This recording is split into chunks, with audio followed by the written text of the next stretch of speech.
செப்னா. சேனைகளின் கர்த்தராகிய ஆண்டவர் உரைத்ததாவது: நீ அரமனை விசாரிப்புக்காரனும் பொக்கிஷக்காரனுமாகிய செப்னா என்பவனிடத்தில் போய் சொல்ல வேண்டியது என்னவென்றால், உயர்ந்த ஸ்தலத்திலே தன் கல்லறையை வெட்டி கண்மலையிலே தனக்கு வாசஸ்தலத்தை தோண்டுகிறவனைப் போல, நீ உனக்கு இங்கே கல்லறையை வெட்டும்படிக்கு உனக்கு இங்கே என்ன இருக்கிறது? உனக்கு இங்கே யார் இருக்கிறார்கள்? இதோ பலவான் ஒருவனை துரத்துகிற வண்ணமாக கர்த்தர் உன்னை துரத்திவிட்டு நிச்சயமாய் உன்னை மூடி போடுவார். அவர் உன்னை உண்டையைப் போல அகலமும் விசாலமுமான தேசத்திலே சுழற்றி எறிந்து விடுவார். அங்கே நீ சாவாய். அங்கே உன் மகிமையின் ரதங்கள் உன் ஆண்டவனுடைய வீட்டுக்கு இகழ்ச்சியாக இருக்கும். உன்னை உன் நிலையை விட்டு துரத்தி விடுவேன். உன் ஸ்தானத்திலிருந்து நீ பிடுங்கி போடப்படுவாய். செப்னா யூத ராஜாவின் அரமனையில் விசாரிப்புக்காரனாயும் பொக்கிஷக்காரனாயும் இருக்கிறான். இவன் அரமனையிலே உயர் பதவி வகிக்கிறவன். கர்த்தர் செப்னாவை இவனுடைய ஸ்தானத்தில் இருந்து தள்ளிவிட்டு இவனுக்கு பதிலாக எலியாக்கீம் என்பவனை வைக்கிறார். கர்த்தர் தம்முடைய சித்தத்தின் பிரகாரமாய் ராஜாக்களை அவருடைய சிங்காசனத்தில் அமரச் செய்கிறார். அதுபோலவே தம்முடைய விருப்பத்தின் பிரகாரமாய் கர்த்தர் ராஜாக்களை அவருடைய சிங்காசனத்தில் இருந்து நீக்கியும் விடுகிறார். அரமனையிலே உயர் பதவியில் இருக்கிறவர்கள் நற்குணமும் ஒழுக்கமும் உள்ளவர்களாய் இருக்க வேண்டும். அவர்கள் கர்த்தருக்கு பயந்து ஆளுகை செய்ய வேண்டும். கர்த்தருடைய விருப்பமே அவர்களுடைய விருப்பமாயும் கர்த்தருடைய சித்தமே அவர்களுடைய சித்தமாயும் இருக்க வேண்டும். கர்த்தருடைய வார்த்தையை கேட்டு அதற்கு கீழ்ப்படிந்து உண்மையாய் வேலை செய்ய வேண்டும். எருசலேமுக்கு விரோதமாய் அசீரியாவின் ராஜாவாகிய சனகரிப் தன் சேனையோடு வருகிறான். நகரத்தை முற்றுகை போட்டிருக்கிறான். அவன் வருவதற்கு முன்பாக எருசலேமுக்குள் நடைபெறப் போகும் காரியங்களை ஏசாயா தீர்க்க தரிசனமாய் சொல்லுகிறார். அவையெல்லாம் ஒவ்வொன்றாய் நிறைவேறுகிறது. ஏசாயா செப்னாவை பற்றி தீர்க்க தரிசனம் சொல்லும் போது, அவன் அரமனையிலே விசாரிப்புக்காரனாயும் பொக்கிஷக்காரனாயும் இருக்கிறான். இவனுடைய ஸ்தானத்திற்கு இல்கியாவின் குமாரனாகிய எலியாக்கீம் உயர்த்தப்படுகிறான். செப்னாவோ தன்னுடைய பதவிகளை இழந்து இப்போது சம்பிரதியாக பணிபுரிகிறான். அப்பொழுது இல்கியாவின் குமாரனாகிய எலியாக்கீம் என்னும் அரண்மனை விசாரிப்புக்காரனும் செப்னா என்னும் சம்பிரதியும் ஆசாபின் குமாரனாகிய யோவாக் என்னும் கணக்கனும் அவனிடத்திற்கு புறப்பட்டு போனார்கள். அரமனையின் வரவு செலவு கணக்குகள் எல்லாவற்றையும் செப்னா பார்த்து வருகிறான். இவனிடத்தில் மிகப்பெரிய பொறுப்பு நம்பிக்கையோடு ஒப்புக் கொடுக்கப்பட்டிருக்கிறது. இவன் அரமனை முழுவதையும் விசாரிக்கிறவன். அரமனையின் எல்லா காரியங்களும் இவனுடைய ஆளுகையின் கீழ் இருக்கிறது. ஆனால் இவனோ தன்னுடைய ராஜாவுக்கும் தன்னுடைய தேசத்திற்கும் உண்மை இல்லாதவனாய் இருக்கிறான். யூதருடைய பாரம்பரியத்தின் பிரகாரமாய் செப்னா யூத தேசத்திற்கு துரோகம் செய்தவன் என்று சொல்லுகிறார்கள். அசீரியாவின் ராஜாவோடு சேர்ந்து இவன் யூத தேசத்திற்கு விரோதமாய் சதி ஆலோசனை பண்ணினான்.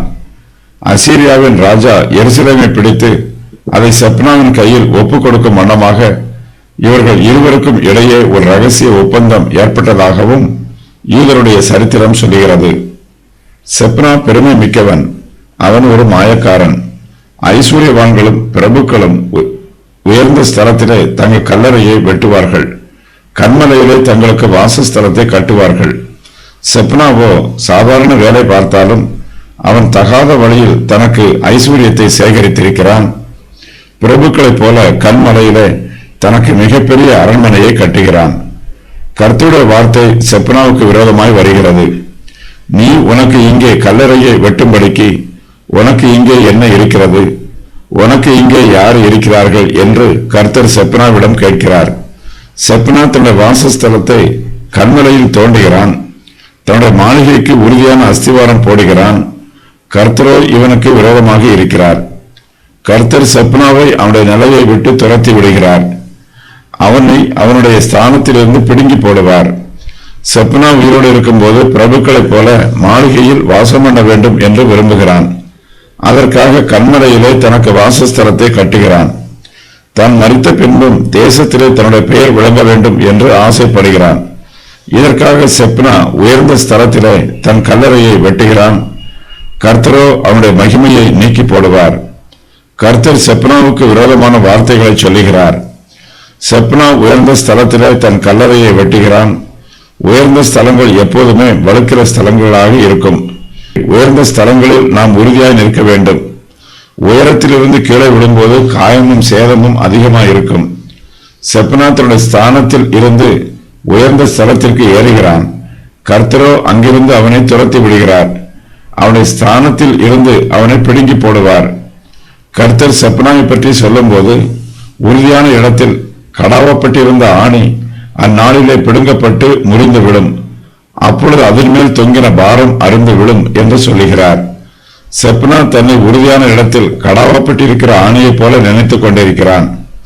தான் அசைக்கப்படுவதில்லை என்று தனக்குள்ளே பெருமைப்படுகிறான். ஆனால் கர்த்தரோ அவனுடைய நிலையில் இருந்து அவனை துரத்தி விடுவார். யூதேயா தேசத்தில் இருந்தே அவன் துரத்தப்படுவான்.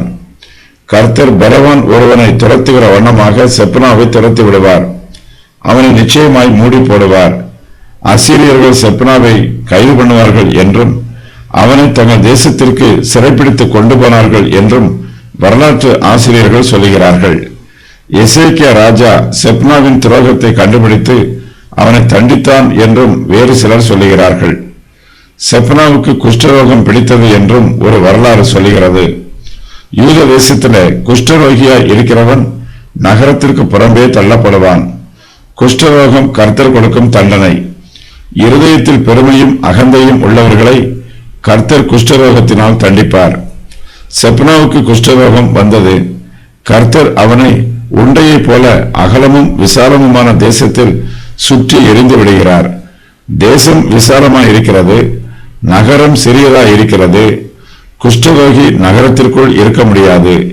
அவன் விசாலமான நாட்டுப்புறங்களில் சுற்றி அலைய வேண்டும். செப்னா நகரத்தில் இருக்க முடியாமல் நகரத்திற்கு புறம்பே அகலமும் விசாலமுமான தேசத்திலே சுற்றி அலைகிறான். அவனால் மறுபடியும் நகரத்திற்குள் பிரவேசிக்க முடியவில்லை. செப்னா நகரத்திற்கு புறம்பே செத்து போகிறான். செப்னா அரமனை விசாரிப்புக்காரனாகவும் பொக்கிஷக்காரனாகவும் இருந்தபோது அவனிடத்தில் திரளான ஐஸ்வர்யம் இருந்தது. தன்னுடைய மகிமைக்காக ஏராளமான ரதங்களை செய்தான். ஆனால் இப்போதோ அவனுடைய மகிமையின் ரதங்கள் அவனுடைய ஆண்டவனாகிய ஆகாசுக்கு இகழ்ச்சியாக இருக்கிறது. புகழ்ச்சியாய் இருக்க வேண்டியது இப்போது இகழ்ச்சியாய் இருக்கிறது. கர்த்தர் ஒருவனை தண்டிக்கும் போது அவனுடைய புகழ்ச்சி நீங்கும், அவனுக்கு இகழ்ச்சி உண்டாகும். நிறைவேறிய முன்னறிவிப்புகள். நீ செப்னா என்பவனிடத்தில் போய் சொல்ல வேண்டியது என்னவென்றால், இதோ பலவான் ஒருவரை துரத்துகிற வண்ணமாக கர்த்தர் உன்னை துரத்திவிட்டு நிச்சயமாய் உன்னை மூடி போடுவார். அவர் உன்னை உண்டையைப் போல அகலமும் விசாலமுமான தேசத்திலே சுற்றி எரிந்து விடுவார். அங்கே நீ சாவாய். அங்கே உன் மகிமையின் ரதங்கள் உன் ஆண்டவனுடைய வீட்டுக்கு இகழ்ச்சியாக இருக்கும். உன்னை உன் நிலையை விட்டு துரத்தி விடுவேன். உன் ஸ்தானத்தில் இருந்து நீ பிடுங்கி போடப்படுவாய். எலியாக்கீம் என்னும் என் ஊழியக்காரனை நான் அழைத்து உன் வஸ்திரத்தை அவனுக்கு தரித்து உன் கச்சையால் அவனை எடை கட்டி உன் அதிகாரத்தை அவன் கையிலே கொடுப்பேன். தாவீதுடைய வீட்டின் திறவுகோலை அவன் தோளின் மேல் வைப்பேன். அவனை உறுதியான இடத்தில் ஆணியாக கடாவுவேன்.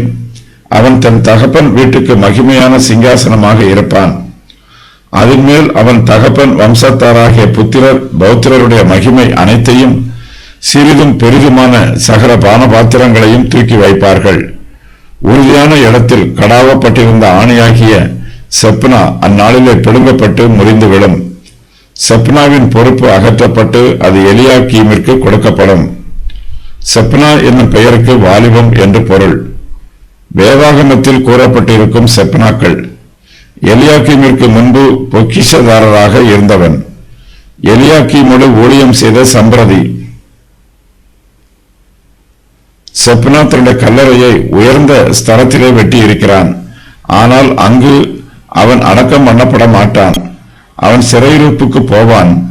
அந்நிய தேசத்தில் அனாதையாக செத்து போவான். செப்னா தன்னை உயர்த்தினான். உயர்ந்த ஸ்தலத்தில் தன் கல்லறையை வெட்டினான். சகல ஐஸ்வர்யங்களோடும் தான் அடக்கம் பண்ணப்பட வேண்டும் என்று ஆயத்தமாக இருந்தான். ஆனால் கர்த்தரோ அவனை சிறையிருப்புக்கு அனுப்பிவிட்டார். செப்னாவின் ஐஸ்வர்யமும் அகந்தையும் ஆணவமும் பெருமையும் ஒளிந்து போயிற்று. அந்நிய தேசத்தில் மிகவும் தாழ்மையான ஸ்தானத்தில் இருந்தான். சாதாரண மனுஷனைப் போல செப்னா செத்து போனான்.